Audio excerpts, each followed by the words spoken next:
Hello everyone, welcome back to cogate society YouTube channel. और आज की वीडियो में हम हमारा नेक्स्ट इंपॉर्टेंट टॉपिक स्टार्ट करेंगे मेमोरी मैनेजमेंट का। और ये बहुत इंपॉर्टेंट है, ठीक है।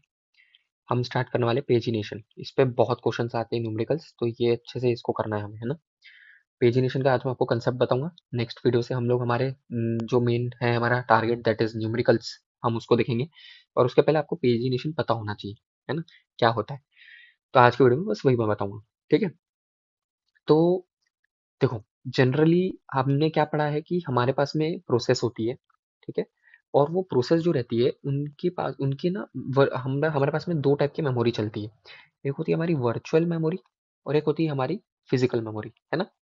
ये मैंने लास्ट वीडियो में आपको बता दिया था, याद हो अगर तो आपकी वर्चुअल मेमोरी है 203, ठीक है। तो आपकी फिजिकल मेमोरी क्या हो सकती है? 1000 + 203, समझ गए। तो ये जो रहती है एक्चुअल मेमोरी रहती है ना। This is the register actually जो होता है। और ये जो रहती है हमारी बाकी जैसे 203 है, दिस इज द नॉन, मतलब ये ऐसा कि कोई फिजिकल मेमोरी नहीं है ये ना। हमने हमारी प्रोसेस को डिवाइड करा हुआ है एक तरह से, ये सब प्रोग्राम की हेल्प से डिवाइड करा है हमने, ठीक है। वो होती है हमारी।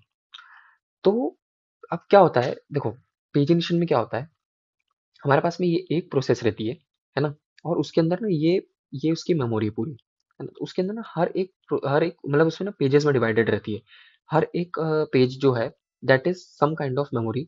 मे बी 0 से 10 तक है, देन मे बी 20 तक है, देन मे बी 40, देन 60, है ना। इस तरह से ये बढ़ते जाता है।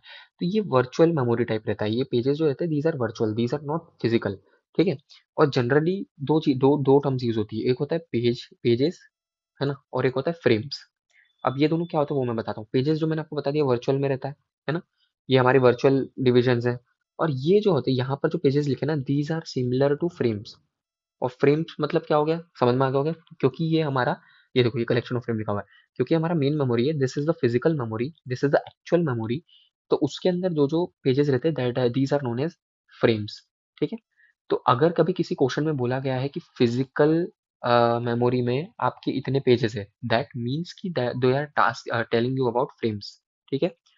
और वैसे बोल देंगे कि वर्चुअल मेमोरी में आपके मान लो एक्स नंबर ऑफ पेजेस हैं, तो दीज आर पेजेस ओनली, ठीक है। बोथ आर पेजेस, बट इसका एक एक्स्ट्रा नाम है फ्रेम्स, है ना। ये जो है वर्चुअल होते हैं, ये होते हैं फिजिकल, ठीक है। अब हम क्या करते हैं, हम इस ऑपरेटिंग सिस्टम में, मान लो जैसे ये इस ऑपरेटिंग सिस्टम के अंदर या जो हमारी मेमोरी है, मेन मेमोरी है, उसके अंदर ना हमारा हम लोग इस इन पेजेस को प्लेस करते हैं, मैप करते हैं, है ना। और वो मैपिंग जो रहती है वही क्वेश्चंस आते हैं भाई। हमें क्वेश्चंस इसी तरह के आते हैं कि भाई मेरी मतलब जो आप न्यूमेरिकल देखोगे, जो मैं आपको आगे बताऊंगा, वो इसी टाइप के रहते हैं। ये आपको ये दे दिया, बोला कि भाई ये मैपिंग इस तरह से है। अब आपको बताना है कि इसका मतलब इसकी कैश साइज कितनी होगी, या इसका वो टाइम कितना होगा। जैसे हम निकालते हैं टाइम ऑफ एस्टिमेटेड टाइम जो हमें रहता है ना, जो एग्जैक्टली नाम नहीं याद है मेरे को, मैं अब आगे वाले वीडियोस में बताऊंगा ही। तो हम लोग टाइम कैलकुलेट करते हैं, एवरेज टाइम जो रहता है, एस्टिमेटेड टाइम फॉर जो भी आपका एक्सट्रैक्शन या जो भी चीज रहती है, ठीक है, वो हम देखेंगे। तो उसी के लिए मैपिंग यूज होती है ना। अब क्या होता है कि ये दिस इज मेन मेमोरी। उसके अंदर ये ऑपरेटिंग सिस्टम की मेमोरी हो गई, 0 से लेट से 100 तक। देन ये जो बचा हुआ मेमोरी है, this process is assigned to that, ठीक है। This is known as pagination, ठीक है। उसमें हम नेक्स्ट पे चलते हैं, that is continuous memory allocation and non continuous memory allocation.